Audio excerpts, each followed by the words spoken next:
সালামপুর ব্লকে আজ থেকে শুরু হলো এসআইআর বা নিবিড় সংশোধন প্রক্রিয়ার শুনানি।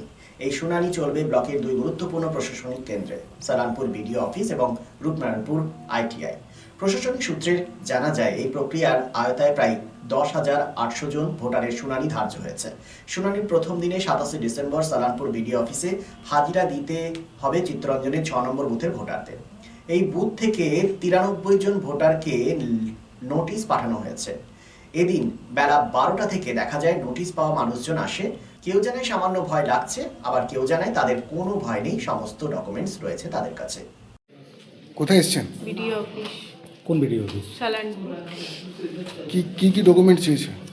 ডকুমেন্ট মানে বার্থ সার্টিফিকেট, যাদের যেরকম মানে 11টা নথির মধ্যে যে বার্থ সার্টিফিকেট চাই, 10 পাস রেজাল্ট চাই, বাবা মার পেনশনের কোনো কাগজ চাই, কোনো মানে জমির কোনো এরকম পুরনো দলিল, এরকম ধরনের ডকুমেন্টস চেয়েছে। কোথায় কোথায় থাকেন আপনি? আমি থাকি ফতেপুরে। তো 2002-এ আপনার বাবা না মায়ের কারো না, নাম ছিল? আমার বাবা মার কারোরই কোনো নাম নেই। আসল বাড়ি কোথায় আপনাদের? আসল বাড়ি তো আমাদের এই চিত্তরঞ্জনী। চিত্তরঞ্জন তো কোয়ার্টার, রেলের আবাসন। হ্যাঁ, তো আর বাড়ি কোথায়? বাড়ি হচ্ছে আমাদের খড়গপুরে। আমার তো ওখানেই সব কিছু। আচ্ছা, তো এখানে আমার জ্যাঠা জল ট্যাঙ্কিতে বাড়ি বানিয়েছে। বাবা আমার ছোটবেলাতেই মারা গেছিল, তো এই জ্যাঠার কাছেই আমি বড় হয়েছি। তো জ্যাঠা জল ট্যাঙ্কিতে বাড়ি বানিয়েছে। আচ্ছা, এই হিয়ারিং যে ডাকা হয়েছে, ভয়ের মধ্যে আছেন কি? ভয় লাগছে? হ্যাঁ, খুবই ভয়ের মধ্যে আছি। আজকে কোথায় এসছেন আজকে? বিডিও অফিস এসেছি। কোন বিডিও অফিস? সালামপুর। হ্যাঁ, কী জন্য এসছেন? ওই ভোটের জন্য, ভোটের কাগজের জন্য এসেছি। আপনার ফসল তালিকার নাম নেই তাই জন্য? হ্যাঁ আছে, হ্যাঁ, তাহলে ডেকেছেন কেন আপনাকে? ওই কাগজের প্রবলেম আছে ওই জন্য। আচ্ছা, কী কাগজ নিয়ে এসছেন এখন? আধার কার্ড, ভোটার কার্ড আচ্ছা, এখন কি দেখালেন না দেখেননি? দেখিয়েছি, আজকে হবে বলেছে।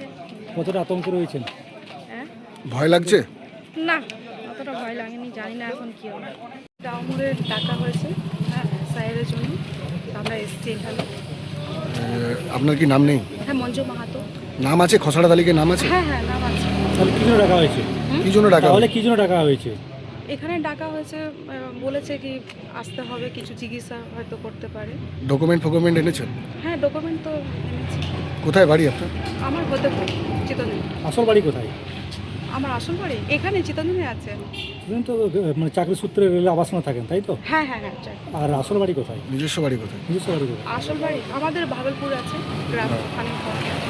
বারাবণী এসি সালানপুর ব্লকের মধ্যে 10,800 মতো প্রায় লোকের হিয়ারিং হবে। আমরা মানুষের সুবিধার জন্য দুটো ভেন্যু করতে পেরেছি। একটা হলো রূপনারায়ণপুর আইটিআই, আর একটা হলো Salanpur block office. Rupnarayanpur ITI Chittaranjan, Hindustan cables এবং জিতপুর উত্তরামপুরের যে নিবাসীরা রয়েছেন ওনাদের হিয়ারিং ওখানে হবে। আর বাকি যেসব জিপিগুলো আছে সেগুলোর হিয়ারিং হবে আমাদের ব্লকে। আর আমাদের এই হিয়ারিংয়ে আপনাদের প্রত্যেকের কাছে দেখবেন যাদের যাদের হিয়ারিংয়ে নোটিশ গেছে, সেই হিয়ারিংয়ের নোটিশের পিছন পেজে দেখবেন কী কী ডকুমেন্ট লাগবে। সেই ডকুমেন্টগুলির মধ্যে যতগুলো পারবেন আপনারা সেরকম ডকুমেন্ট নিয়ে আসবেন। এরপর আমরা চোখ রাখবো বারাবণীর দিকে। বারাবণী ব্লক কার্যালয়ের পাশে অগ্নিবীণা প্রেক্ষাগৃহে আজ থেকে শুরু হলো এসআইআর শুনানির কাজ। প্রায় 144 জনের নাম ছিল। সকাল 11টা থেকে 5টা অবধি চলছে এই কাজ। বিষয়টি নিয়ে কি বলেছেন নথি জমা দিতে আসা এক ব্যক্তি, শোনাবো আপনাদের।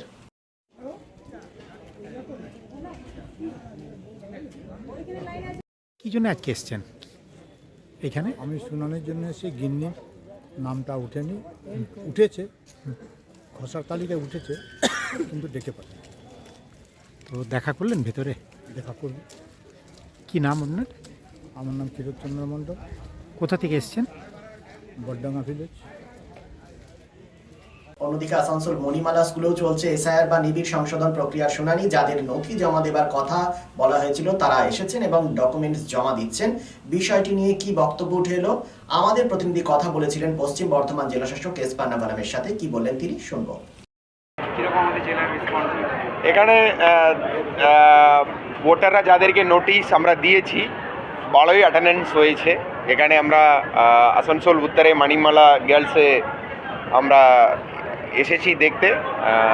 এখানে ইয়ারও উপস্থিত আছেন, এই ইয়ার ওরা হিয়ারিং করছে। অ্যাটেন্ডেন্সটা ভালোই হয়েছে। আমাদের এই ইয়ার ওরা আর মাইক্রো অবজারভার যেটা ইসিএ থেকে দেওয়ার মাইক্রো অবজারভাররাও এখানে উপস্থিত আছেন। আমাদের সুপারভাইজাররাও উপস্থিত আছেন হেল্প করার। ওরা এখন যা যা ডকুমেন্ট দেওয়া হচ্ছে ওটা নিচ্ছে, হিয়ারিং করছে। তারপরে এই আর ওরা ওনাদের মতো যেটা হিয়ারিংয়ে শুনানি করেছে ওটা নোটিং করে রাখছে, ওনাদের মতো এটা এই আর ওদেরই পাওয়ার আছে ডিসপোজ করতে, ওনারাই ডিসপোজ করবেন। लेके आए थे হ্যাঁ और उनका वोटर कार्ड का लिस्ट में कुछ प्रॉब्लम हो गया, नाम नहीं आया था, तो उसी को फॉर्म फिलअप करने के लिए आए थे, जो हो चुका है। हो गया अंकल क्या हैंडीकैप थे आपको? हाँ, अंकल मेरा हैंडीकैप है, थोड़ा प्रॉब्लम होता है हमको चलने फिरने में, तो सर लोग बहुत हेल्प किए, इसके वजह से हमको लाइन नहीं लगना पड़ा और जल्दी हो गया। ক্রমশ বাড়ছে আসানসোল শিল্পাঞ্চলের আর্থিক এবং সামাজিক পরিসর। কর্পোরেট আধিকারিক এবং ব্যবসায়ীদের অন্যতম গন্তব্যস্থল শহর আসানসোল। হোটেল ইন্ডাস্ট্রির গুণগত মান বজায় রেখে আসানসোলের অন্যতম আধুনিক রুচিসম্মত থাকার জায়গা hotel Sarita dream and dormitory. এখানে পাবেন এসি, নন এসি, সিঙ্গেল এবং ডাবল বেডরুম এবং আরও অন্যান্য সুবিধা। Hotel Sarita 69 GT Road near Reliance Jewels, Bhanga Pachil, Asansol 3.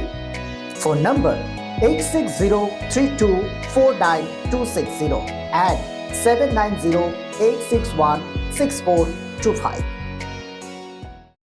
শহর আসানসোলের মহিশিলা কলোনি কার্যত একটি আধুনিক উপনগরী। আবাসন শিল্পের চাহিদা মেটাতে ক্লাসিক রিয়েলটরস আরও একটি প্রকল্প তপতি এনক্লেভ G+5। তপতি এনক্লেভে আপনি পাবেন 3 BHK ও 2 BHK এর আধুনিক রুচিসম্মত মনের মতো ফ্ল্যাট। বিশাল কম্পাউন্ডে রয়েছে গার্ডেনিং থেকে শুরু করে parking plaza, 24x7 lift, electric, water service and many more. সবুজ প্রকৃতির মাঝে দূষণমুক্ত পরিবেশে নির্মিত হচ্ছে Tapati enclave. Tapati enclave Shimultala beside wax museum, 1 নম্বর Mahishila colony, Asansol. For more details, contact 8391909997 and 9735120 312.